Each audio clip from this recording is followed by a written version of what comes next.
ಶಂಕಿತ ಉಗ್ರನ ಜಾಡು ಬೆನ್ನತ್ತಿದ ಎನ್ಐಎ ಅಧಿಕಾರಿಗಳು. ಶಂಕಿತ ಉಗ್ರನ ಜಾಡು ಬೆನ್ನತ್ತಿದ್ದಾರೆ ಎನ್ಐಎ ಅಧಿಕಾರಿಗಳು. ತುಮಕೂರು ಮೂಲಕ ಬಳ್ಳಾರಿಗೆ ಬಾಂಬರ್ ತೆರಳಿದ್ದಾನೆ ಅನ್ನೋ ಮಾಹಿತಿ. ತುಮಕೂರು ಮತ್ತು ಬಳ್ಳಾರಿಯಲ್ಲಿ ರಾಷ್ಟ್ರೀಯ ತನಿಖಾ ದಳದ ಅಧಿಕಾರಿಗಳಿಂದ ಪರಿಶೀಲನೆ, ಹಾಗೆಯೇ ಸಿಸಿಬಿ ಅಧಿಕಾರಿಗಳು ಕೂಡ ಪರಿಶೀಲನೆಯಲ್ಲಿ ತೊಡಗಿದ್ದಾರೆ. ಪೊಲೀಸರು ಬಳ್ಳಾರಿ ತಲುಪುವಷ್ಟರಲ್ಲಿ ಶಂಕಿತ ಎಸ್ಕೇಪ್. ಬೀದರ್ ಕಡೆಗೆ ಶಂಕಿತ ಉಗ್ರ ಎಸ್ಕೇಪ್ ಆಗಿರುವ ಸಾಧ್ಯತೆ ಕಂಡು ಬರ್ತಾ ಇದೆ. ಶಂಕಿತನ ಕ್ಲಿಯರ್ ಫೋಟೋವನ್ನ ಹಿಡ್ಕೊಂಡು ಇದೀಗ ಎನ್ಐಎ ಅಧಿಕಾರಿಗಳು ಮತ್ತು ಸಿಸಿಬಿ ಪೊಲೀಸರು ಶೋಧ ಕಾರ್ಯಾಚರಣೆಯನ್ನ ನಡೆಸುತ್ತಿದ್ದಾರೆ. ಈಗಾಗಲೇ ಶಂಕಿತ ಎಲ್ಲೆಲ್ಲಿ ಹೋಗಿದ್ದ, ಎಲ್ಲೆಲ್ಲಿ ಓಡಾಡಿದ್ದಾನೆ, ಇದೆಲ್ಲದರ ಬಗ್ಗೆಯೂ ಕೂಡ ಬ್ಯಾಕ್ ಟು ಬ್ಯಾಕ್ ಒಂದಷ್ಟು ಸಿಸಿಟಿವಿ ಫುಟೇಜ್ಗಳು ರಿಲೀಸ್ ಆಗ್ತಾ ಇದೆ. ಆ ದೃಶ್ಯಾವಳಿಗಳನ್ನು ಆಧರಿಸಿ ಈಗಾಗಲೇ ತನಿಖಾಧಿಕಾರಿಗಳು ತನಿಖೆಯನ್ನ ಚುರುಕುಗೊಳಿಸಿದ್ದಾರೆ. ಆತ ಮಾರ್ಚ್ 1ರಂದು ರಾಮೇಶ್ವರಂ ಕೆಫೆಯಲ್ಲಿ ಬಾಂಬ್ ಇಟ್ಟು ಎಲ್ಲಿ ಹೋದ, ಯಾವ ಕಡೆ ಪ್ರಯಾಣವನ್ನ ಬೆಳೆಸಿದ, ಆ ಎಲ್ಲ ಜಾಡನ್ನ ಹಿಡಿದು ತನಿಖಾಧಿಕಾರಿಗಳಿಂದ ತನಿಖೆ ಚುರುಕುಗೊಂಡಿದೆ. ಬಳ್ಳಾರಿಯಲ್ಲಿ ಬಾಂಬರ್ ಓಡಾಟ, ಎನ್ಐಎ ಅಧಿಕಾರಿಗಳಿಂದ ತನಿಖೆ ಚುರುಕು. ಪರಿಶೀಲನೆಗೆ ಅಡ್ಡಿ ಹಿನ್ನೆಲೆಯಲ್ಲಿ ಮುಂಗಡ ಟಿಕೆಟ್ ಬುಕಿಂಗ್ ಬಂದ್. ಕೇಂದ್ರ ಬಸ್ ನಿಲ್ದಾಣದಲ್ಲಿ ಮುಂಗಡ ಟಿಕೆಟ್ ಬುಕಿಂಗ್ ಅನ್ನು ಬಂದ್ ಮಾಡಲಾಗಿದೆ. ಸಿಸಿಟಿವಿ ಆಧರಿಸಿ ಆರೋಪಿ ಚಹರೆಯನ್ನ ಗುರುತಿಸಲು ಎನ್ಐಎ ಅಧಿಕಾರಿಗಳು ಮುಂದಾಗಿದ್ದಾರೆ. ಬಸ್ನಲ್ಲಿ ಶಂಕಿತ ಉಗ್ರ ಯಾವ ರೀತಿಯಾಗಿ ಆ ಕಡೆಯಿಂದ ಈ ಕಡೆಗೆ, ಈ ಕಡೆಯಿಂದ ಆ ಕಡೆಗೆ ಓಡಾಡ್ತಿದ್ದಾನೆ ಅನ್ನೋದನ್ನ ಗಮನಿಸ್ತಾ ಇದ್ದೀರಿ. ಇನ್ನು ಈ ಕುರಿತು ನಮ್ಮ ಪ್ರತಿನಿಧಿ ವಿನಾಯಕ್ ಪ್ರತ್ಯಕ್ಷ ವರದಿಯೊಂದನ್ನು ಕೊಟ್ಟಿದ್ದಾರೆ, ನೋಡೋಣ.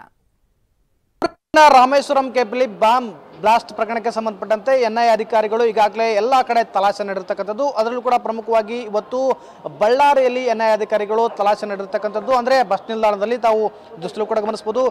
ಬಳ್ಳಾರಿಯ ಹೊಸ ಬಸ್ ನಿಲ್ದಾಣದಲ್ಲಿ ಈಗಾಗಲೇ ಎನ್ಐಎ ಅಧಿಕಾರಿಗಳು ಕಳೆದ 12 ಗಂಟೆಯಿಂದ ಕೂಡ ನಿರಂತರವಾಗಿ ಪರಿಶೀಲನೆ ಮಾಡ್ತಾ ಇದ್ದಾರೆ. ಅಂದರೆ ಬಳ್ಳಾರಿ ನಗರದ ಬಸ್ ನಿಲ್ದಾಣದಲ್ಲಿರ್ತಕ್ಕಂಥ ಸುಮಾರು 14 CC ಕ್ಯಾಮ್ರಾಗಳನ್ನು ಈಗಾಗಲೇ ಪರಿಶೀಲನೆ ಮಾಡ್ತಾ ಇದ್ದಾರೆ. ಅಂದರೆ ಪ್ರಮುಖವಾಗಿ ಏನು ಆರೋಪಿಯು ಬೆಂಗಳೂರಿನಿಂದ ನೇರವಾಗಿ ಬಳ್ಳಾರಿಯ ಬಸ್ಸನ್ನು ಹತ್ಕೊಂಡು, ಅಂದರೆ ತುಮಕೂರಿನಿಂದ ಬಳ್ಳಾರಿ ಮೂಲಕವಾಗಿ ಬಂದು ಬಳ್ಳಾರಿಯಿಂದ ಇಲ್ಲಿಂದ ಸುಮಾರು ಭಟ್ಕಳ ಈ ಮಾರ್ಗವಾಗಿ ಹೋಗಿರುವಂತಹ ಮಾಹಿತಿ ಇದೆ. ಹೀಗಾಗಿ ಅಧಿಕಾರಿಗಳು ಸಂಪೂರ್ಣವಾಗಿ CC ಕ್ಯಾಮ್ರಾಗಳನ್ನು ಕೂಡ ಪರಿಶೀಲನೆ ಮಾಡ್ತಾ ಇದ್ದಾರೆ. ಅಂದರೆ ಬಳ್ಳಾರಿ ನಗರದ ಈ ಹೊಸ ಬಸ್ ನಿಲ್ದಾಣದಲ್ಲಿ ಸುಮಾರು 14 CC ಕ್ಯಾಮ್ರಾಗಳಿದ್ದಾವೆ. ಅದರಲ್ಲಿ ಕೆಲವೊಂದಿಷ್ಟು ವರ್ಕ್ ಕೂಡ ಮಾಡ್ತಾ ಇಲ್ಲ, ಇನ್ನು ಕೆಲವೊಂದಿಷ್ಟು ಅಸ್ಪಷ್ಟವಾಗಿ ಚಿತ್ರವನ್ನು ಸೆರೆ ಹಿಡಿದಿರ್ತಕ್ಕಂಥದ್ದು. ಹೀಗಾಗಿ ಎನ್ಐಎ ಅಧಿಕಾರಿಗಳಿಗೆ ಒಂದು ರೀತಿ ನಿರಂತರವಾಗಿ ಚೆಕ್ ಅನ್ನು ಮಾಡ್ತಾ ಇದ್ದಾರೆ. ಅಂದರೆ ಬಾಂಬ್ ಬ್ಲಾಸ್ಟ್ ಆದ ಪ್ರಕರಣದಿಂದ ಕೂಡ ಈವರೆಗೂ ಕೂಡ ಎಷ್ಟು ದಿನಗಳ ಅಂತರದಲ್ಲಿ ಇದೆಯಲ್ಲ ಅವೆಲ್ಲವನ್ನೂ ಕೂಡ ಸಂಪೂರ್ಣವಾಗಿ ಪರಿಶೀಲನೆ ಮಾಡ್ತಾ ಇದ್ದಾರೆ. ಕಾರಣ ಆತ ಬೆಂಗಳೂರಿಂದ ಬಿಟ್ಟಾಗ ಎಷ್ಟು ದಿನಗಳ ಜರ್ನಿಯನ್ನು ಮಾಡ್ತಾನೆ, ಅಂದರೆ ತುಮಕೂರು ಆಗಿರ್ಬೋದು, ತುಮಕೂರಿಂದ ಬಳ್ಳಾರಿ, ಬಳ್ಳಾರಿಯಿಂದ ಭಟ್ಕಳ ಅಥವಾ ಆಂಧ್ರಕ್ಕೆ ಹೋಗಿದ್ದಾನನ್ನು ಕೂಡ ಸಾಕಷ್ಟು ಪರಿಶೀಲನೆ ಮಾಡ್ತಾ ಇದ್ದಾರೆ. ಆದರೆ ಒಂದು ಮೂಲದ ಮಾಹಿತಿ ಪ್ರಕಾರವಾಗಿ ಬಾಂಬ್ ಬ್ಲಾಸ್ಟ್ ಪ್ರಕರಣಕ್ಕೆ ಸಂಬಂಧಪಟ್ಟಿರ್ತಕ್ಕಂಥ ಒಂದು ಏನು ಚಿತ್ರ ಇತ್ತು, ಆ ಸಿಸಿಟಿವಿ ಫೋಟೋಸಲ್ಲಿ ಏನು ದೃಶ್ಯವನ್ನು ಸೆರೆಯಾಗಿತ್ತು, ಆ ವ್ಯಕ್ತಿಯು ಇದೇ ಬಳ್ಳಾರಿಯ ಮಾರ್ಗವಾಗಿ ಇಲ್ಲಿ ಬಸ್ ನಿಲ್ದಾಣದಲ್ಲಿ ಇಳಿದು, ಅಂದರೆ ರಾತ್ರಿ 1 ಗಂಟೆ ಸುಮಾರಿಗೆ ಈ ಬಸ್ ನಿಲ್ದಾಣದಲ್ಲಿ ಇಳಿದು ನಂತರದಲ್ಲಿ ಇಲ್ಲಿಂದ ಭಟ್ಕಳ ಮಾರ್ಗವಾಗಿ ಹೋಗಿದ್ದಾನೆ ಅನ್ನೋ ಮಾಹಿತಿ ಇದೆ. ಹೀಗಾಗಿ ತೀವ್ರವಾಗಿ ಎನ್ಐಎ ಅಧಿಕಾರಿಗಳು ಪರಿಶೀಲನೆ ಮಾಡ್ತಾ ಇದ್ದಾರೆ. ಪ್ರಮುಖವಾಗಿ ಎನ್ಐಎ ಅಧಿಕಾರಿಗಳೊಂದಿಗೆ ಬಳ್ಳಾರಿಯ ಪೊಲೀಸ್ ಅಧಿಕಾರಿ ಕೂಡ ಸಾಥ್ ನೀಡುವ ಮೂಲಕವಾಗಿ ಸಂಪೂರ್ಣವಾಗಿ ಪರಿಶೀಲನೆ ಮಾಡ್ತಾ ಇದ್ದಾರೆ. ಅಂದರೆ ಮುಂದಿನ ತನಿಖೆ ಏನಿರ್ಬೋದು ಅಂತಂದ್ರೆ ಇಲ್ಲಿಂದ ಯಾವ ಮಾರ್ಗವಾಗಿ ಆತ ಹೋದ ಅನ್ನೋದ್ರ ಬಗ್ಗೆ ಪರಿಶೀಲನೆ ಮಾಡ್ತಾ ಇದ್ದಾರೆ. ಅಂದ್ರೆ ಅದನ್ನ ಭಟ್ಕಳ ಮಾರ್ಗವಾಗಿ ಹೋಗುವಂತಹ ಬಸ್ಗಳ ಮಾರ್ಗದಲ್ಲಿ ಒಂದು CC ಕ್ಯಾಮ್ರಾ ಇದೆ.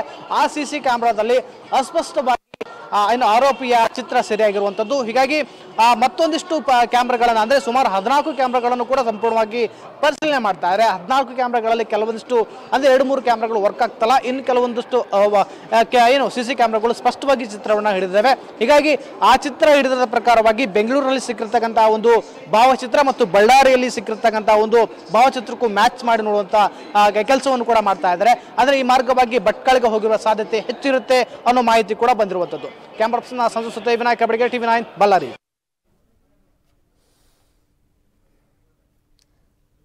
ಒಂದು ಕಡೆ ಸಿಸಿಟಿವಿ ದೃಶ್ಯಾವಳಿಗಳನ್ನ ಗಮನಿಸ್ತಾ ಇದ್ದೀರಿ, ಆತ ಯಾವ ರೀತಿಯಾಗಿ BMTC ಬಸ್ನಲ್ಲಿ ಓಡಾಡ್ದ ಅಂತ ಹೇಳಿ. ಇನ್ನು ಬಾಂಬರ್ಗಾಗಿ ಬಳ್ಳಾರಿಯಲ್ಲಿ ಪೊಲೀಸರಿಂದ ಇಂಚಿಂಚು ಶೋಧ ಕಾರ್ಯ ನಡೀತಾ ಇದೆ. ಹೊಸ ಬಸ್ ನಿಲ್ದಾಣದಲ್ಲಿ ಎನ್ಐಎ CC ಕ್ಯಾಮೆರಾಗಳನ್ನ ಪರಿಶೀಲನೆ ಮಾಡಿದೆ. 14 CCTV ಕ್ಯಾಮೆರಾಗಳ ಫುಟೇಜ್ ಪರಿಶೀಲನೆ ಮಾಡುತ್ತಿರುವ ಎನ್ಐಎ ಅಧಿಕಾರಿಗಳು ಸತತ 15 ಗಂಟೆಗಳಿಂದ ನಿರಂತರವಾಗಿ ಪರಿಶೀಲನೆ ನಡೀತಾ ಇದೆ ಅಧಿಕಾರಿಗಳಿಂದ. ಭಟ್ಕಳ ಕಡೆ ಹೋಗುವ ನಿಲ್ದಾಣದಲ್ಲಿ ಶಂಕಿತನ ದೃಶ್ಯ ಸೆರೆಯಾಗಿದೆ.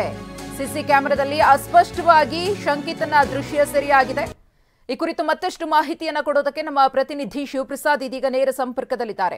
ಶಿವಪ್ರಸಾದ್, ಶಂಕಿತ ಉಗ್ರನ ಜಾಡನ್ನ ಹಿಡಿದು ಎನ್ಐಎ ಅಧಿಕಾರಿಗಳು, ಸ್ಥಳೀಯ ಪೊಲೀಸ್ ಅಧಿಕಾರಿಗಳು ಕಾರ್ಯಾಚರಣೆಯನ್ನ ಚುರುಕುಗೊಳಿಸಿದ್ದಾರೆ. ಆದಷ್ಟು ಬೇಗ ಈತನ ಬಂಧನವಾಗೋ ನಿಟ್ಟಿನಲ್ಲಿ ಎಲ್ಲಾ ರೀತಿಯ ಶೋಧ ಕಾರ್ಯಾಚರಣೆಗಳು ಕೂಡ ನಡೀತಾ ಇದೆ.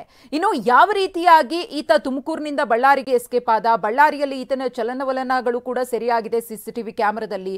ಸದ್ಯಕ್ಕೆ ಸ್ಥಳೀಯ ಪೊಲೀಸರು ಮತ್ತು ರಾಷ್ಟ್ರೀಯ ತನಿಖಾ ದಳದ ಅಧಿಕಾರಿಗಳ ಕಾರ್ಯಾಚರಣೆ, ಶೋಧ ಕಾರ್ಯ ಹೇಗೆ ನಡೀತಾ ಇದೆ ಈತನ ಹುಡುಕಾಟದಲ್ಲಿ?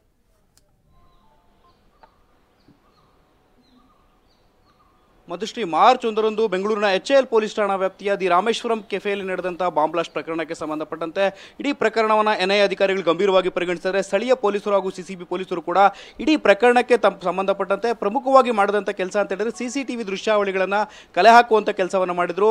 ದಿ ರಾಮೇಶ್ವರಂ ಕೆಫೆಯ ಸುತ್ತಮುತ್ತಲು ಇರತಕ್ಕಂಥ ಆ ರಸ್ತೆಯ ಉದ್ದಕ್ಕೂ ಕೂಡ CC ಕ್ಯಾಮ್ರಾಗಳನ್ನು ಕಲೆ ಹಾಕುವಂಥ ಕೆಲಸವನ್ನು ಮಾಡಿದ್ರು. CC ಕ್ಯಾಮ್ರಾಗಳಲ್ಲಿ ಸಿಕ್ಕಂಥ ಆ ದೃಶ್ಯಾವಳಿ, ಶಂಕಿತನ ದೃಶ್ಯಾವಳಿ ಏನಿದೆ, ಆ ಫುಟೇಜ್ಗಳನ್ನು ಕೂಡ ಪಡೆದುಕೊಂಡು ಆತನ ಛಾಯಾಚಿತ್ರ ನೆನ್ನೆಯಷ್ಟೇ ಬಿಡುಗಡೆ ಮಾಡಿರ್ತಕ್ಕಂಥದ್ದು. ಆತ ಒಂದು ಫೋಟೋವನ್ನು ಬಿಡುಗಡೆ ಮಾಡಿ ಆತನ ಸುಳಿವು ನೀಡಿದವರಿಗೆ 10 ಲಕ್ಷ ಬಹುಮಾನ ಕೊಡುವುದಾಗಿಯೂ ಕೂಡ NIA ಘೋಷಿಸಿದೆ. ಇದರ ಬೆನ್ನಲ್ಲೇ ಸಾಕಷ್ಟು ಮಹತ್ವದ ಮಾಹಿತಿಗಳು ಕೂಡ ಲಭ್ಯ ಆಗಿರ್ತಕ್ಕಂಥದ್ದು. ಆತ ಟ್ರಾವೆಲ್ ಮಾಡಿರ್ತಕ್ಕಂಥ ಟ್ರಾವೆಲ್ ಹಿಸ್ಟರಿಯನ್ನು ಹುಡುಕುವಂಥ ಸಲುವಾಗಿ CCTV ಕ್ಯಾಮೆರಾಗಳನ್ನು ಪರಿಶೀಲನೆ ಮಾಡಿದಂಥ ಸಂದರ್ಭದಲ್ಲಿ ಆತ ಪ್ರತಿ 2ರಿಂದ 3 ಕಿಲೋಮೀಟರ್ಗಳವರೆಗೂ ಕೂಡ ತನ್ನ ಪೊಲೀಸರಿಗೆ, ಅಂದರೆ ತಾನು ಹೋಗ್ತಾ ಇರ್ತಕ್ಕಂಥ ದಾರಿಯನ್ನು ಮರೆಮಾಚುವ ಸಲುವಾಗಿ ಸಾಕಷ್ಟು ಡೈವರ್ಟ್ಗಳನ್ನು ಮಾಡಿರ್ತಕ್ಕಂಥದ್ದು ಕಂಡು ಬಂದಿರತಕ್ಕಂಥದ್ದು.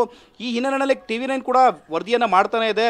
ಈತ ತಾನು ಬಂದಿರತಕ್ಕಂಥ ಸುಳಿವು ಪೊಲೀಸರಿಗೆ ಸಿಗಬಾರ್ದು ಅಂತೇಳಿ, ಯಾವುದೇ ತನಿಖಾ ಸಂಸ್ಥೆಗಳಿಗೆ ಸಿಗಬಾರ್ದು ಅಂತೇಳಿ ಸಾರ್ವಜನಿಕ ಸಂಪರ್ಕಕ್ಕೆ ಬಳಸುವಂತಹ ವಾಹನಗಳನ್ನು ಬಳಸಿದ್ದಾನೆ. BMTC ಬಸ್ಸನ್ನು ಬೆಂಗಳೂರಿನಲ್ಲಿ ಬಳಕೆ ಮಾಡಿರ್ತಕ್ಕಂಥದ್ದು. ತದನಂತರದಲ್ಲಿ ಆತ ತುಮಕೂರಿಗೆ ತೆರಳಿರುವಂತಹ ಮಾಹಿತಿ ಕೂಡ ಇರತಕ್ಕಂಥದ್ದು NIA ಅಧಿಕಾರಿಗಳಿಗೆ.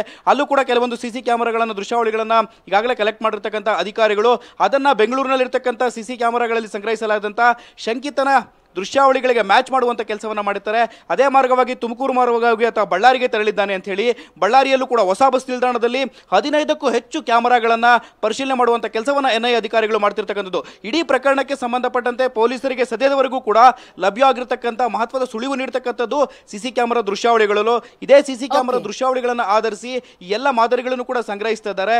ಇಲ್ಲಿರ್ತಕ್ಕಂಥ ಶಂಕಿತ ಅಲ್ಲೂ ಕೂಡ ಚಲಿಸುವಂಥ ಸಾಧ್ಯತೆಗಳು ಕೂಡ ಇರತಕ್ಕಂಥದ್ದು. ಈ ಹಿನ್ನೆಲೆಯಲ್ಲಿ ಬಳ್ಳಾರಿಯಲ್ಲಿ ಸೆರೆ ಸಿಕ್ಕಂಥ CCTV ಕ್ಯಾಮೆರಾಗಳ ದೃಶ್ಯಾವಳಿಗಳನ್ನು ಮ್ಯಾಚ್ ಮಾಡುವಂಥ ಕೆಲಸವನ್ನ ಮಾಡ್ತಿದ್ದಾರೆ. ಮಾಧುಶ್ರೀ, ಧನ್ಯವಾದ ತಮ್ಮೆಲ್ಲ ಮಾಹಿತಿಗಾಗಿ ಶಿವಪ್ರಸಾದ್.